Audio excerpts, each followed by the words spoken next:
Hello again and welcome to another episode of the Franchise Everything podcast where we talk about everything and anything franchising. Today we're joined by a very esteemed franchise colleague by the name of Greg Nathan. G'day Greg, how are you going? Yeah. Thank you. Lovely to be here. Thank you for joining us, mate. We've been talking about doing this for a little while, so thanks for coming on board.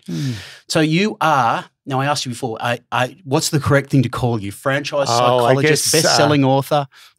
Organisational psychologist is the formal term. I often refer to myself these days as a franchise psychologist because that's all I do. That's the official title? Yeah. So we've been around the traps for quite a while, haven't you? When I was previously in franchise days, I remember having you in some of my training courses. Yes. It would have been a good 15 years ago now, I reckon. Yeah. So you have made an entire career effectively in the franchise space. Yeah. But you didn't start off in franchising. So you are a franchise psychologist, and you've written books and everything on franchising. But where did it all start? So how did you kick it off? Honestly, when I was doing my HSC, which is like year 12. Year 12 certificate, my brother was studying at Monash Uni, and he said, do you want to come out to the library and study with me? I'm going out. I said, yeah, that'd be great. And I remember wandering through the library, and I stumbled on the psychology department or the section and started reading these psychology books thinking, this is awesome. So did you have any inkling of it before then, or you just came across it? I'd thought often about my fascination with people, and I remember at school once one of my teachers said to me, Nathan, you should be a philosopher. I was like, what? What's that? What's that? He said, they ask questions, and you're always asking questions. Yes, indeed. So then I started to get interested in psychology, and so I decided, I'd like to study psychology. I was a little disillusioned a couple of years into the course. I felt it wasn't practical enough, and it was In what way? What wasn't practical? We were learning about statistics and a lot of rat psychology, experiments with rats and things, and I kept asking questions about the mind and what motivates people, and they kept saying, no, we're behavioural scientists. Now, psychology has changed a lot since then, but psychology had a bit of an inferiority complex. They wanted to be scientists. But a mentor said to me at the time, because I was going to give it away, and he said, look, stick with it, and one day maybe you'll be able to change it. And that really motivated me, because I've always been motivated by, make a difference, make a change. So you were more interested in the people part to it than the science part more to it? The humanistic, what drives people, how can you understand people to live happier lives, better lives? And we were learning a little bit about depression and anxiety, and was very mechanistic. Wasn't very interesting at all. So you did your bachelor's in it, and then you moved on and did further study, didn't you? Now, what was interesting though is I know this because I checked your LinkedIn profile. I needed to earn money. Yeah. So I got a job working for a chain of hot bread shops called the Old Style Bread Centres. And so I used to work in the evenings. I'd go home at, maybe This is while you were at uni still? Yeah, when I was at uni, I'd start working at 2 o'clock in the morning, go home about 9 o'clock, have a shower, then head out to university for my lectures. So it was pretty full on. And the company was just changing from a company-owned network to a franchise network. So some of the stores I was working in had franchisees coming in, and I was training the franchisees in the technical aspects of baking as well. Training them in operations. Yeah. And what fascinated me was that the attitude they had to the business was so different to the manager that had been employed to run that business. And I started thinking a little bit about that's really interesting that someone's whole attitude shifts to running the business when they become a franchisee. One of the managers became a franchisee in that store, and he also changed totally in his commitment, in his passion for what he was doing. In a positive way. In a positive way, yeah. And in fact, there was a little situation where the field consultant or the area manager was coming around to visit, and I remember the cash register dinging out the front of the store, and the manager who had become a franchisee was with me out the back. And he sort of looked up, thought someone's messing with my cash register, and he went around. I followed him around because I thought this is interesting. And the area manager was at the cash register looking at the Z reading, we used to call them. With the tape that came in. Looking at what were the takings and so on. And the franchisee, who was the manager, grabbed him and put him up against the wall and said, "Don't you ever touch my cash register again without my permission." So he helped himself to it. Yeah, because previously he was just the manager, and the area manager would come in and do this. And I thought, wow, because it's now, this is my business. So it was like a flick of switch. Like a flick of a switch. And so I was fascinated with the psychology of the franchisees, but I didn't think too much about it. And during the university holidays, I would manage the stores for some of these franchisees when they'd go on a holiday or a break. And I continued my studies. I ended up studying for a PhD. I was working at Monash Uni as a research assistant. And a franchisee called me and said, hey, I've got an opportunity. Would you like to come into business with me as my partner? I'm opening up a third store. And at the time I thought, maybe, because I wasn't enjoying my work. And so I ended up a franchisee. This is out in Melbourne. So at that time, were you thinking, I'm not going to go into psychology and use that at all, and you're just going to you're going to go down the path of a bakery franchisee? To be honest, I didn't give it a lot of thought. I just thought, this sounds really interesting. It doesn't sound like you. Yeah. I'm not enjoying my work here. I was going to actually continue my PhD while I was now I think about it. Now you're running the business. Yes. I thought I can run the business, I can leave my research assistant job, and I continue my PhD.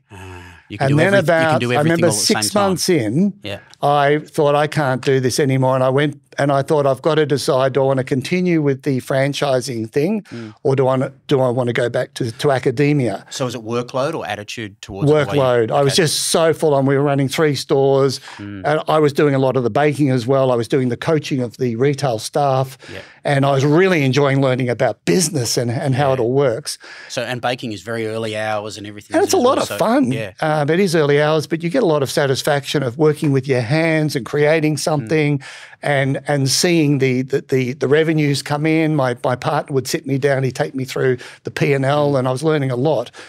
And so I remember going back out to the uni and sitting with my supervisors. I had 3 supervisors and saying, I'm giving up academia. And they were like, what? What to be, that would have been a hard thing for them to get their head run a around. small business? And I said, yep. And so that was it. So I dropped the academia and I put my heart and soul into the running of the businesses. And then I started to get into conversations with the head office of the franchise. We had floated as a public company. We were one of the first companies to float on the stock exchange. One of the first franchise companies. And this is back in the 80s. And I just thought, these guys don't know what they're doing. There was a lot of turnover in head office. I had a lot of experience now running the bakeries over the years. And so I started writing them letters about how they should be changing. I heard they were going on a retreat, a management retreat, and I wrote this 4-page letter on all the things that needed to be changed and so on. I'm sure they would have loved all those letters. How do you think they received them? There's another one. Here he goes ding, again. Here's another one. Yeah. But eventually, and perhaps we can talk about this another time, I ended up working for the franchisor. No, we'll talk about that now. Let's talk about that now. So did you finish the PhD? What happened there? So have you even finished it yet? My wife, every year we do a clean up of the cupboards and I've still got 5 boxes of data and research and papers and interview guides still. And I'm thinking one day I might go back to that. Okay. Well, probably you should, hey? Probably you should. So, okay, you started working for the franchisor. So this was early 80s. Franchisor is listed. This is mid-80s now. Mid-80s now. Okay. So what was the transition? So you were still in partnership with your business partner? I sold my shares in the bakery. He wasn't too happy because he had to find a new young, because he was an older guy. In fact, I still retain. So he was like a mentor. Like a mentor. And I'm still friends. He's now about 94. Wow. Had lunch with him last week. Excellent. Yeah. Excellent. So I joined the franchisor team. I started off as the Victorian state manager and I was doing field visits and looking after the state and just learning on the run, so to speak. What was it like there in the early 80s as a field manager in a franchise? Because franchising in Australia, it wasn't new, but it was certainly emerging into a big business. Well, frankly, I didn't know what I was doing. I'd never worked in a corporate job before. I remember going and buying a suit so I could look the part. I remember my first day sitting in the office. I had an assistant and she would like a cup of tea. I said, what am I supposed to do? And she said, you look through, this is your mail. There was the little inbox. Yeah. And so, okay, so the first letter I read was from a landlord, from a franchisee. It was from the lawyer of the landlord saying that they were not renewing the lease on this particular shop in a Melbourne suburb because the option had been put in late and the landlord wasn't going to want to lease. And I was like, whoa, this means that this franchisee could lose their business. It was a really lucrative, well-performing store. And which is under threat from an administrative error, basically. An administrative letter from the lawyers who'd sent this late. So I remember ringing the landlord and saying, hey, and he said, I'm not talking to you, and hung up. Talked to my lawyer, rang the lawyer. The lawyer said he doesn't like you guys as a company. He feels that you negotiated too hard on the agreement for this lease originally. And he's just been sitting, to be honest, he's been sitting waiting for an opportunity. And so I rang the landlord back. I said, don't hang up. I've been in the role 2 days and I want to come and see you. And he reluctantly agreed. So I went to see him. I said, just tell me what's on your mind. And this is where I learned about a few things, the power of listening, and also that if you negotiate with someone and you think you've won and the other person is not happy, they're going to sit and wait. It's going to come back at some stage. Sting in the tail at some point. And my predecessor had probably pushed too hard on a particular issue on the lease and so on. And he basically said, I like you, I like your attitude, but what I'll do, I'm going to put you on an annual review of the lease. So you behave yourself? Yeah, as long as you behave yourself. And I was like, thank you.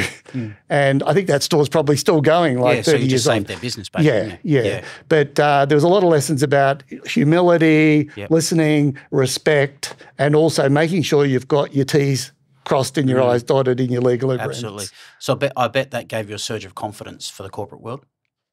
Well, with your ability to handle that like that. So that's a fairly high pressure. That's a big deal. Franchise owners about to lose their business, effectively. Well, what I've learned over the years, I got this from my dad, is just be real in your dealings with people. And I was just being myself and just being real. And I remember when I said to him, I'm 2 days into the job, give me a break.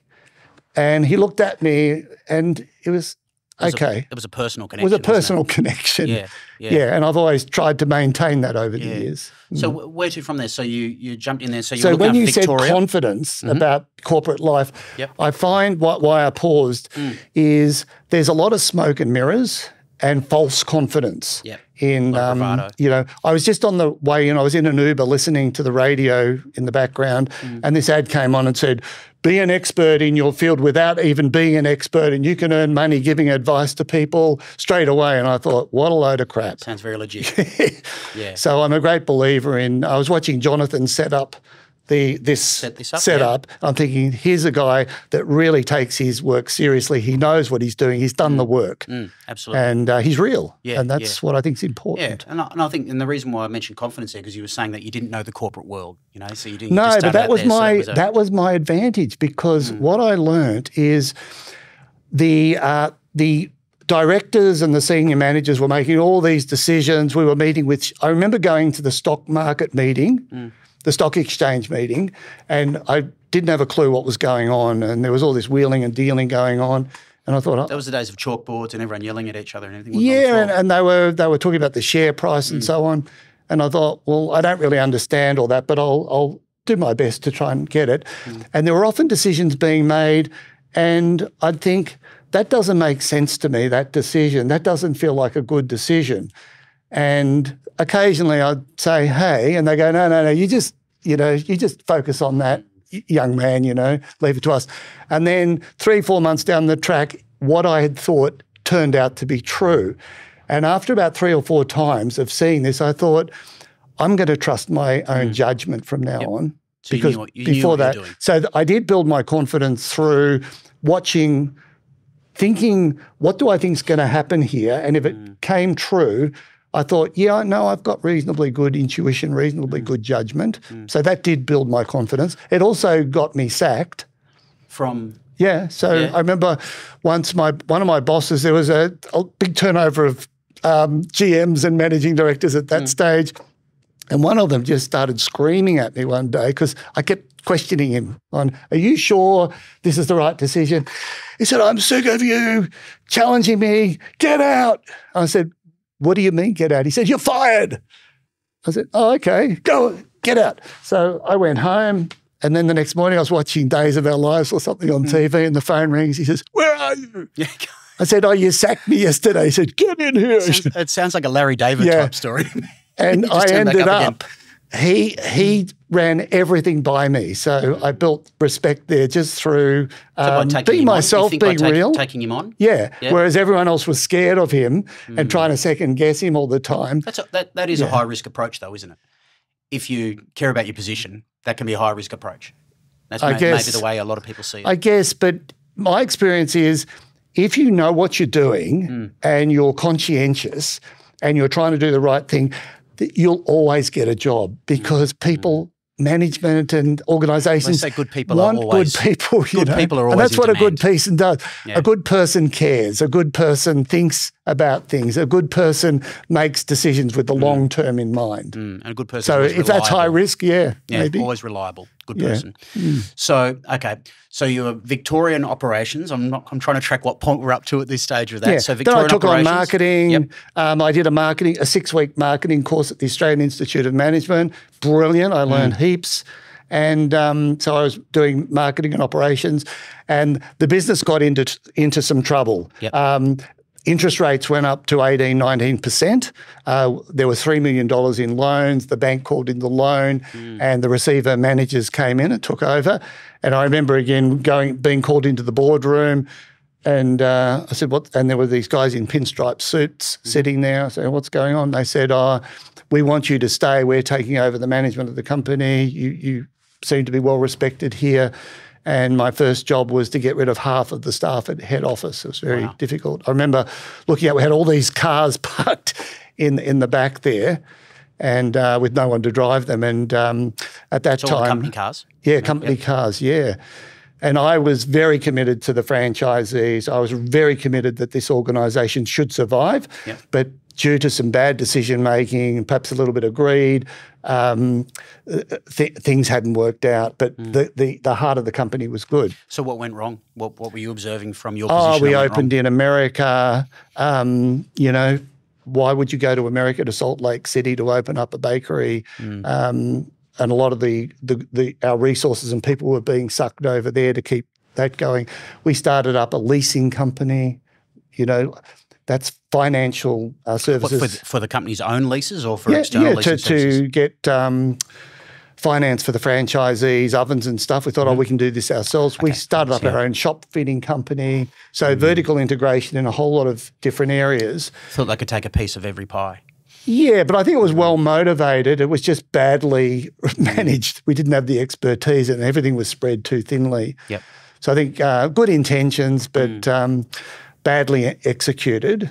And so we got back to the core business. This was the Brumby's group. Yes, Brumby's business. So how long did you stay in that? So were you in a national marketing role? National marketing role? Yeah, I was there for about 4 or 5 years.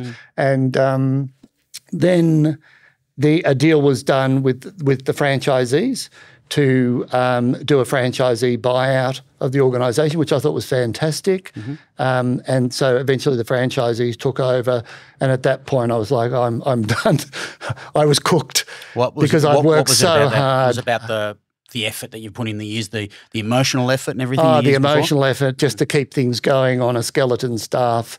And I was very pleased to see that the company had been handed over, some new management took over. And at that point I was like, what am I going to do? And I thought, I know franchising inside out. I certainly knew the baking industry by then inside out. But then I thought, hang on, I set out to be a psychologist. And somehow that's got a bit lost along the way, even though I was weaving some of my psychological insights into what I was doing. And I realised that the franchise relationship is such an interesting relationship because it's obviously not an employment relationship. It's not a formal partnership of equals. Isn't it? It's very unique. And I could see from my own experience, I had some answers about what I felt worked and what didn't work, but there was a whole lot of questions also that I thought, need answering, but I couldn't find any courses or books to answer those questions. So I thought, I am going to set up a business specializing in franchising, franchise relationships, franchise communications, and I'm going to answer these questions. I'm going to do research, and I'm going to answer these questions. Were you concerned at that stage? You obviously had that psychology background. Were you concerned at that stage, with all of your experience in Brumbies and bakeries, that what you knew and learnt from there was going to carry over to the broader franchise community? Did that ever enter your mind? Well, what happened was I had to earn money, and we moved up to Brisbane. A lawyer friend of mine allowed me to work in his office for free, and I thought, how do I get an income? And he said, why don't you run some workshops? Because some of my clients, he had a few franchisor clients, are really looking for skill development, and you're really good at this stuff. And so I hired out a venue, and I just called it Franchise Communications, how to improve, franchisee commitment and communication skills and all that stuff. And we had 20 people turned up to that meeting, and we did it for a day. And at the end of the day, people were just so stoked, and they said, this has been awesome, and I thought, this is great. And I had a lot of fun as well. So I started running some courses, and then the manual for the course I turned into a little book, and so that's when I sort of twigged on education is the answer. So it wasn't always you didn't go into this with a grand plan to where you're at now? No. I just started. Evolved. Well, actually, Brumby's was my first client. They wanted to keep me on, and I was doing a little bit of work operations and a little bit of baking still to keep. Still baking, still keeping your hand in it. Yeah, to keep the cash flowing, just personally. Yep. And then I could gradually see where the need was. And from that, I got my first client besides Brumby's, and then I started to build a little bit of... How did the first client go? How did that go? Well, I was at what was the equivalent of the FCA breakfast in Brisbane. They used to be called the Franchise Association of Australia and New Zealand. Yes. And there were about 15 franchisor founders sitting around a table and a couple of suppliers. And I was asking questions, and they were like, who are you? And I said, I'm Greg. I've just come up to Brisbane. And when I told them my background, they said, can you do the next meeting? Can you do a little case study?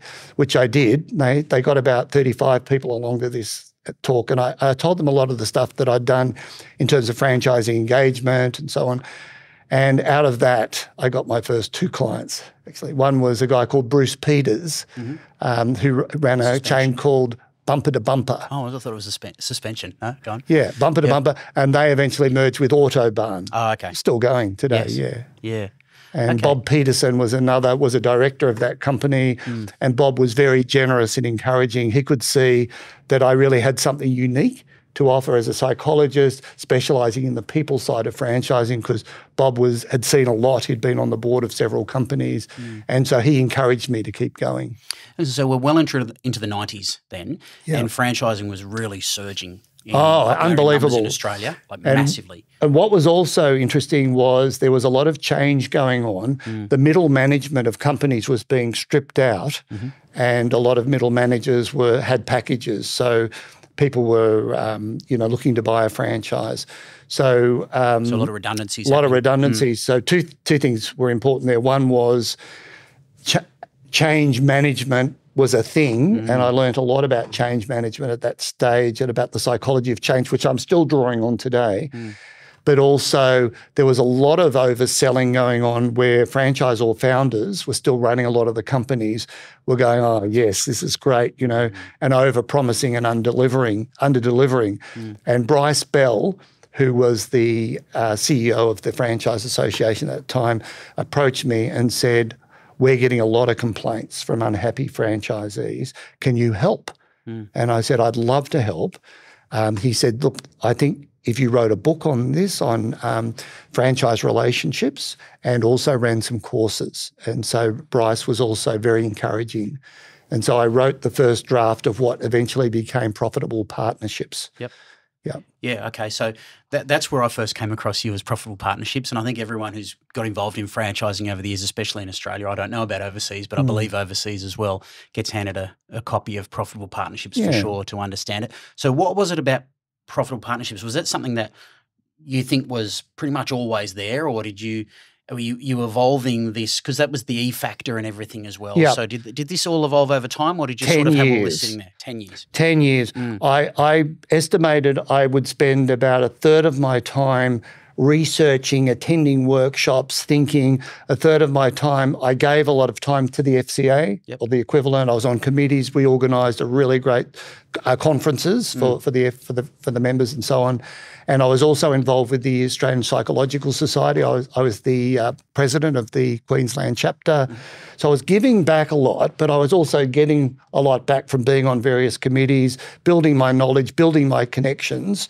And about a third of my time was generating funds, to keep the business going. And Peter Trevelyan, who ran the franchising magazine, it's changed hands a few times, and I think there's a few franchising magazines out there now. There was only one at that time. Every country's got a franchising magazine. He said to me, because I was writing for him every issue on the psychology of franchising and writing stories and stuff, and he said, would you write a book? And I will sort of back you. So he paid me $2,500, I remember, as a down payment to write this book. So I'd been working on the book for about 18 months, and then I finally finished it. I thought it was pretty good. The manuscript, rang him, and he said, I've just sold the company. I'll just check with the new owners of the company whether they want to keep the book deal. Rang me back the next day and said, they don't believe a book on franchise relationships will sell, so they're not interested. Aren't you glad they thought that? Yeah. And he said, keep the money I paid you. Wow. And so I gave it to a few people to read. Bill McGowan was one of them. Yes. And everyone I gave the book to said, wow, this is amazing. And so I backed myself. I got a publisher, not a publisher, a graphic designer to lay it out. So was you self-published? Did the cover. Self-published it, got it printed. And these were the days before self-publishing was really a thing. Yeah, I remember I printed 1,200 copies, and I gave a copy. There was an FCA event on. I gave a copy to all the people there just as a gift. And 2 weeks later, we'd sold out because everyone who read the book ordered, 40, 60 copies. And I thought, wow. So then I did another print run. So it sold over 250,000 copies. That was the next question I was going to ask. That's what it sold now. And it's just all word of mouth. I just on LinkedIn the other day, there was a post, someone had put the post of the book up saying, this is just, I read this book every year, and the people who are running that event, this is in North America, had bought 60 copies of the book and given it out to all their participants at their conference saying, you all need to read this. And I mean, that book has really turbocharged your career effectively in franchising. It did. Well, and in your whole business and consultancy, hasn't it? Yeah, it's really it was been the very base illuminating because on a couple of accounts, everybody wants to make a difference, right, in some way in their life. Why are you here on earth? Whether it's to bring up your kids really well or to make a difference to your staff, whatever it is. And what I found was remarkable was that everybody who bought a copy of that book, a lot of people wrote to me saying, wow, this has been so helpful. And I got a lot of business out of that, like people ringing saying, I've read your book. So the power of a good book, it's probably got a different equivalence today, like podcasts, for instance. True. Excellent. Good segue. But it is. It's like the ultimate business card. It is, but you're also giving a bit of yourself, spreading a bit of yourself out there, replicating yourself, like franchising, I guess. So when that book is sitting on the bookshelf or on the desk of my clients and they're opening up and reading it, I get a lot of satisfaction from that, but it also is great for the business. But I didn't write the book to get business. Well, it's good to know that because that was my assumption that was part of a whole brand plan and everything. No, and I think it's a bit deluded for people to say, oh, you see these ads, write a book and be an expert and all that. I wrote the book because I had something to say. And like 10 years in, after all the research I'd done and all the articles I'd written, I thought now's the time to pull it all together in a cohesive sort of a sequence. And I put a lot of effort and thought into that book. I tell people it's got a little bit of my soul in it. And even today, 20 years on, or more, it's about 25 years almost since I wrote that book, people are still saying, wow, this is so relevant. How has the thinking, do you think, evolved in it? Have you seen that, has it changed? Do you have any revised editions? Is there much changing in it as far as the psychology goes? I'm fascinated. Well, humans haven't changed a lot over 100,000 years. That's true. So they're not going to change much in 20. And the change issues that I talked about earlier, there's a whole chapter on change that I wrote. It's still absolutely relevant today. The principles are relevant. I wrote a chapter on stress, beating stress and achieving life balance. This is 25 years ago. And it's more relevant today than ever. Absolutely. And a lot of people say to me, that book was 20 years ahead of its time. So a lot of the stuff in there is timeless. The franchise relationship, the issues are still the same in terms of how to work well together and what causes the stress and the tension. So, no, I think it's all – the only bits I changed was I had reference to fax machines, which I took out recently. Yes. And I updated a couple of social media models stuff probably and everything like that. Yeah, that's right. So where has it taken the business to now? So where does it take us through now into 2024? Well, 35 years on, I'm still passionate about what I do. People are asking me, what's your next step? What's your exit strategy? I'm wanting to do the equivalent of what I did with the book in terms of pass my knowledge on in various ways. So there's probably another book I'll do. Some people have told me books are old hat. No, but I don't believe that. I think people still read books. Absolutely. There's some online learning courses that I'm working on at the moment, just to leave a bit of a legacy, because a lot of the models that we've developed over the years, they're really good. And what motivates me is I wish I had that stuff when I was a franchisee and a franchisor. And to this day, I still think, would this be useful for a franchisee? Would this be useful for a franchisor? I wrote an article yesterday about the passion of the small business owner. And I was thinking of all the franchisees that I know, this is for you, and trying to give them something walking in their useful. shoes, everything you're doing is walking in their shoes, isn't it? I love franchisees. I love their commitment. I love the way they look after their customers, their staff. And it really makes me angry if I feel they're being taken advantage of. I also love my franchisor clients as well, and I really encourage them to do the right thing by the franchisees as well as their shareholders and the people they report to. So before we wrap up, what do you see the future of franchising? Because people are talking about franchising relevancy and that sort of stuff there. So as far as technology involvement and everything goes and the world changing as rapidly as it is, where do you see franchising maybe in 10 years' time from your experience? I'm usually pretty good at predicting things, but I'm not going to have a guess because it might be a little scary. I see AI is quite insidious, and I know I'm probably speaking a little bit out of the tune of other people who are praising how great it is. I think it's going to lead to incredible amount of redundancies. And I also think that it may even lead to many franchise concepts changing so much in terms of the operating model that they will have to re-engineer the whole model. I don't know how it's going to turn out in the end. But so I'm taking it more every 1 to 2 year horizons. So at the moment, I would say franchisors need to focus on franchisee profitability like never before and really trimming their own costs, being quite prudent. This is in their head offices and things, and passing back whatever they can back to the franchisees, helping the franchisees, those 0.5% here, 1% there to preserve margin, and using AI, absolutely, and technology to improve productivity. Yeah, but I think that needs to be the focus at the moment. Excellent. Well, good insights for the future. Let's see how we go. Maybe in 10 years' time we'll check in again. Yeah. Great, Greg. Thanks so much for joining us, mate. Appreciate it. And that's it again for another great episode of the Franchise Everything podcast. As I always say, if you like this sort of stuff, please like, share, subscribe, tell everyone about it so we can get more of this type of content out there, and we'll catch you again in the next one soon.